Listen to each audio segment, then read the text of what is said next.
بسم الله الرحمن الرحيم waxaan dul mar ka sameeynaynaa chapterkii koowaad oo aan ka hadalnay marka laga hadlayo chapter 1 waxaan dhahnay organic chemistry waxa ugu muhiimsan waa science of carbon waxa laga hadlayo waa carbon astaamihi aan sheegnay waxa kamid ah number 1 inuu nan metal yahay sambalkiisa inay tahay C atomic numberkiisa inuu 6 yahay mass numberkiisa inuu yahay 2 alif atomic number waa sheegay number of proton waan dhahnay sidoo kale waxaan tilmaam mass number waa number of proton and neutroniska isotope uu leeyahay oo saddex nooc ah 2 alif 13 iyo 14 wuxuu kale leeyahay oo muhiim ah inuu yahay tetravalence waa tetravalence oo ah wuxuu qabsan karaa kaarboonka afar atom oo kala duwan ayuu qabsan karaa marka laga hadlayo qaybta waxa waa astaanta ugu muhiimsan tusaale ahaan marka laga hadlayo qaybtan oo tetravalence-ga waa muhiim sababtoo kaarboonka wuxuu la wadaagi karaa oo la midoobi karaa tusaale ahaan elementyada kale tusaale ahaan kaarboon waxyaalaha la mid ah marka la joogo waxa ugu muhiimsan hydrogen wuxuu kula wadaago marka valence-ga uu kula wadaago oo uu qabsado boundiga uu la sameeyo waxa loo yaqaanaa covalent bond covalent bond marka laga hadlayo waxa waaye waa sharing of electrons in la wadaago okay qaybtaas waxa ahayd waa property astaamada la soo gaabiyay electron configuration ka markaan fiirino oo ah waa ka soo hadalna qaabka ground state-ka waxaan dhahnay awood wuxuu u leeyahay oo kaliya laba electron inuu qaabilo oo aqbalo oo la midoobo oo sharing uu la sameeyo waxa dhacayaan dhahnay electron promotion s ayaa waxay bixinaysaa hal electron waxay siinaysaa b saadarteeda waxay noqonaysaa marka b waxay noqonaysaa min hal electron ay haysanaysaa orbit walba hybridization marka laga hadlayo waxaan dhahnay waa in la sameeyo processka lagu sameeyo wax lagu magacaabo new orbit cusub sababtoo ah waxa guuray s ayaa guurtay waxay ku darsantay waxa loo yaqaan b ayay ku darsantay saadarteeda waxay noqotay wax loo yaqaan marka sb oo ka kooban afar orbit ka kooban oo mid walbana wata waxa loo yaqaan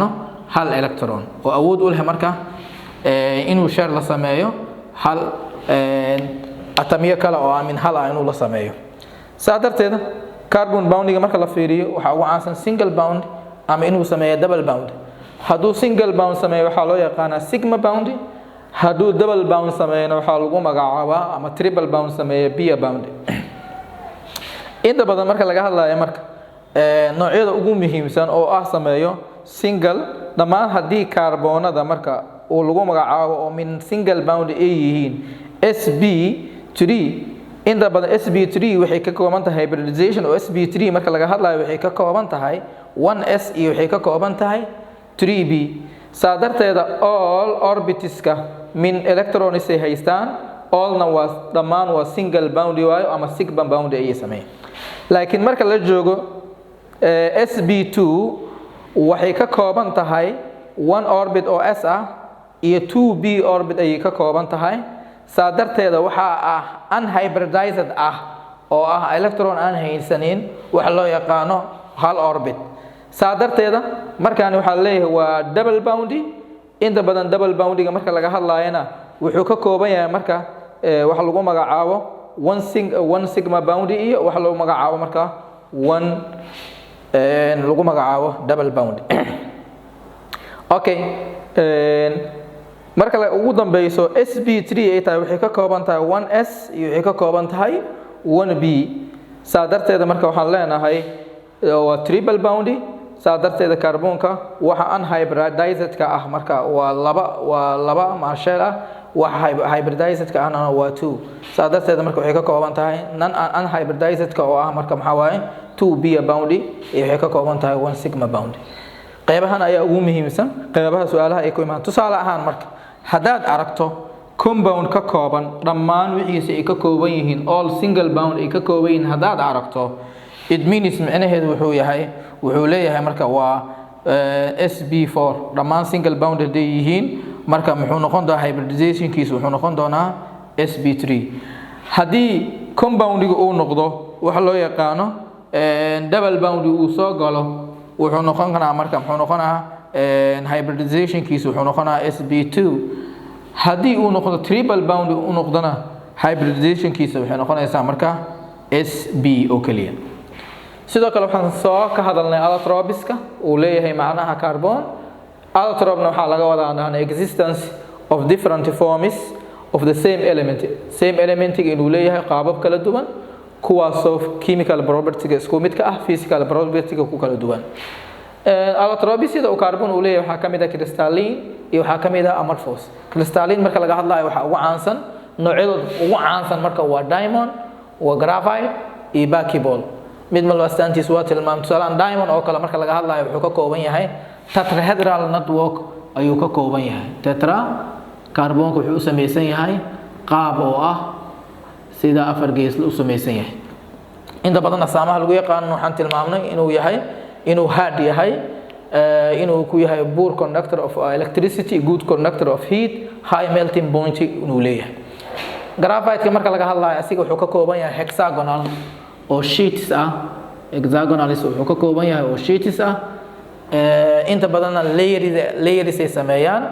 inta badan waxaa la leeyahay layerskaas uu u samaysan yahay wuxuu leeyahay wax lagu magacaabo force ah intermolecular force oo weak ah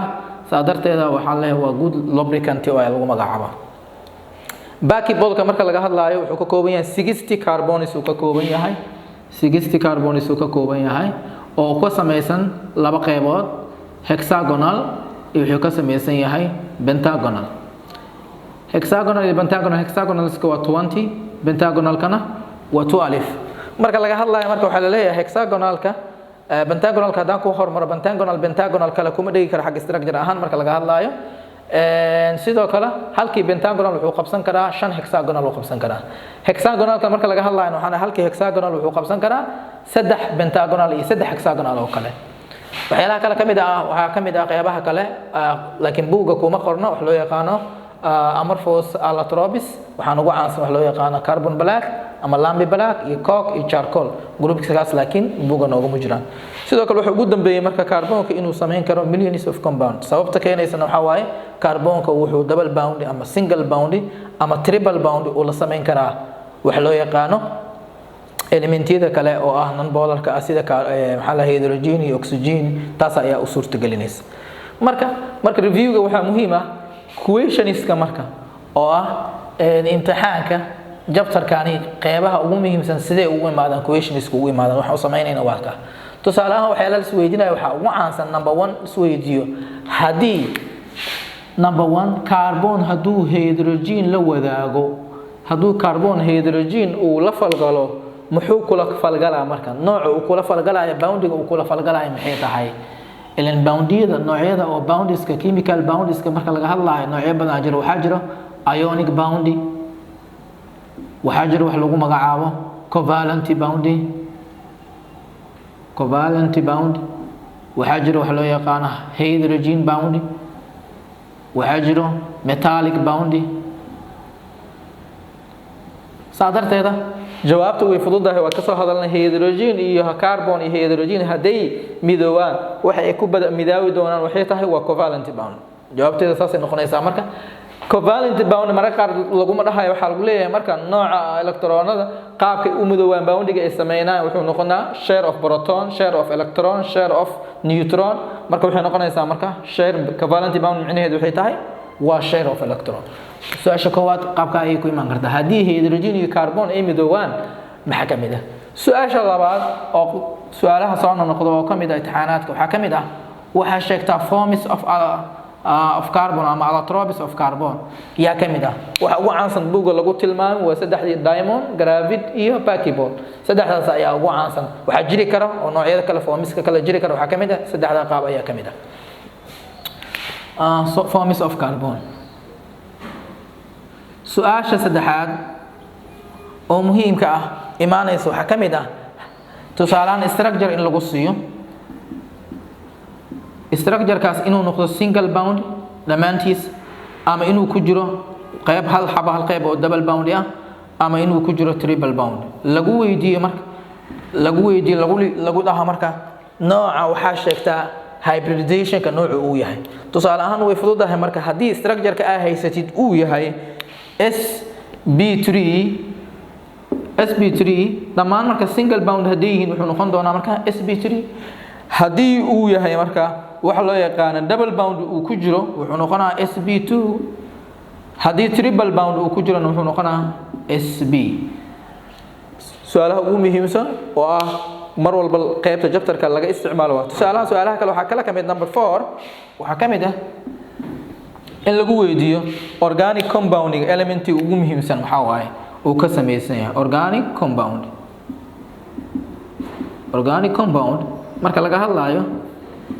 waxa uu ka sameeysan yahay uu ka kooban yahay maxay tahay organic compound marka definition aan u sameeyno waxaan dhahnay waa science of carbon waxa ugu muhiimsan element ugu muhiimsan marka waxa uu noqonaa marka uu ka kooban yahay waa carbon su'aalahaas door mar soo noqdo waxa kala jira wax loo yaqaan isotope laakiin isotope waxaan ku hadli doonaa chapter 5 looga hadli doonaa isotope maxaa la dhahaa oo lagu soo dari karo maadaama inta isotope aan ku sheegnay isotope waxa la leeyahay waa atoms leh same atomic number laakiin different mass number leh marka su'aalaha ugu muhiimsan oo chapterka soo noqnoqdo waa kuwa marka oo ah waxa kala jiro su'aal direct ah oo tilmaamaysa maxaa waaye maxay ku diamond iyo graphite oo kale astaantooda waxa sheegtaa oo ah reason garay diamond muxuu hard u noqday graphite na muxuu u noqday lubricant salaam waxa leeyahay waxa u suurtagalnaa diamond inuu hard noqdo waxa waa tetrahedral network uu ka sameeysan yahay graphite na waxa u suurtagal inuu lubricant noqdo waa sheetiska uu ka sameeysan yahay ama layerska oo force isku hayana oo weak uu yahay intaas ayaa waxaan ku soo gabagabaynaynaa qaybta koowaad su'aalaheedii ugu muhiimsanaa iyo cashirka nuqulkiisa ugu muhiimsanaa